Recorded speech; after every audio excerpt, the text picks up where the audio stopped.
জামালপুরের সরকারি আশেক মাহমুদ কলেজ বাংলার নতুন বর্ষের শুরু পহেলা বৈশাখ উদযাপন উপলক্ষে আনন্দ শোভাযাত্রা। বিস্তারিত দেখুন শরীফুল ইসলাম ঝোকনের প্রতিবেদনে। আজ সকাল 10টার সময় জামালপুর সরকারি আশেক মাহমুদ কলেজ চত্বর থেকে সরকারি আশেক মাহমুদ কলেজের আয়োজনে পহেলা বৈশাখ উদযাপন উপলক্ষে আনন্দ শোভাযাত্রা নিয়ে একটি বর্ণাঢ্য র্যালি করে কলেজ ক্যাম্পাস প্রদক্ষিণ শেষে সেখানে নাচে গান ও পান্তা ভাত খাওয়া সহ বাঙালি নানা সংস্কৃতির আয়োজন করা হয়। এ সময় বাংলার নতুন বর্ষের শুরু পহেলা বৈশাখ 1432 উদযাপন উপলক্ষে বক্তব্য রাখেন সরকারি আশেক মাহমুদ কলেজের অধ্যক্ষ প্রফেসর মোহাম্মদ হারুনার রশিদ, সহশিক্ষক ও ছাত্রছাত্রী বৃন্দ। বাংলার আবহমান সংস্কৃতির অংশ পয়লা বৈশাখ উদযাপন নানা অনুষঙ্গে উদযাপিত হয় সারা বছরব্যাপী নানা ধরনের অনুষ্ঠান। তারই ধারাবাহিকতায় পয়লা বৈশাখ অর্থাৎ বাংলা নববর্ষ শুধু বাংলাদেশ নয়, ভারতীয় উপমহাদেশে আমাদের সংস্কৃতির একটি গুরুত্বপূর্ণ অনুষঙ্গ। পহেলা বৈশাখ তো সাধারণত বাঙালি সংস্কৃতির একটা খুবই গুরুত্বপূর্ণ অংশ, তো এটি বাঙালিদের জন্য একটা বিশাল পাওয়া।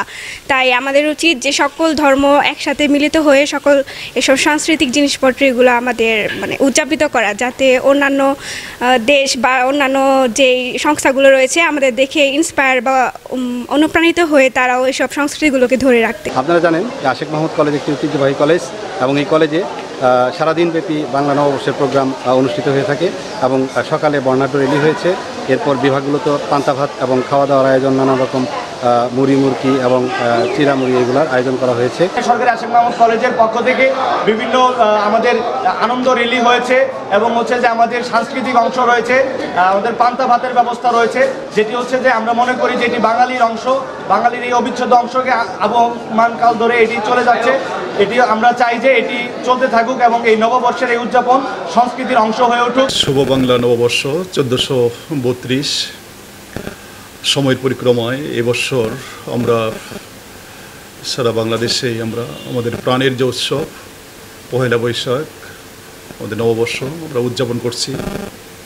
প্রতি বছরের মতো এবারও আমরা সরকারি আশেক মাহমুদ কলেজে আমরা বড় ধরনের আয়োজনের মধ্য দিয়ে নববর্ষ উদযাপন করছি এবং বাংলা নববর্ষটা অন্যান্য নববর্ষের তুলনায়, ইংরেজি বা আরবি যে কোনো নববর্ষের তুলনায় বাংলা নববর্ষের একটি সিগনিফিক্যান্স রয়েছে, যেটা আমরা দেখি যে